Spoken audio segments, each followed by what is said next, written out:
આજે રાજકીય સમાચારોમાં ડોક્યું કરવા જઈએ તો પોરબંદર બેઠકના ઉમેદવાર મનસુખભાઈ માંડવિયાએ કેશોદમાં કાર્યકર્તાઓને સંબોધ્યા હતા.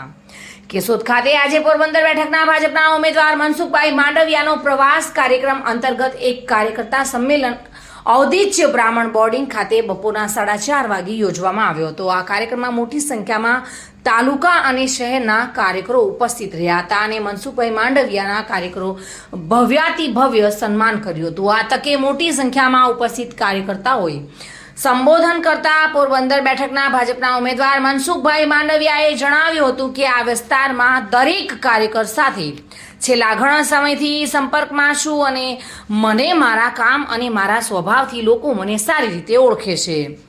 ત્યારે પોતે પરિચય આપવાની જરૂર નથી તેવું જણાવ્યું હતું અને તમામ કાર્યકરોને એક જ અપીલ કરી હતી કે તમામ વિસ્તારમાંથી વધુમાં વધુ લીડ મળે તેવી અપીલ કરવા માટે હું આવ્યો છું અને આપ સર્વેને મળવા માટે હું આવ્યો છું તેમ જણાવી આ તકે કાર્યકર્તાઓનો આભાર વ્યક્ત કર્યો હતો. તો બીજી તરફ આ તકે ઉપસ્થિત જિલ્લા ભાજપના પ્રમુખે મનસુખભાઈ માંડવિયાને 50,000ની લીડ કેશોદમાંથી મળે તેવી કાર્યકર્તાઓને અપીલ કરી હતી. રાવલિયા મધુ સાથે bureau report, today Gujarati news.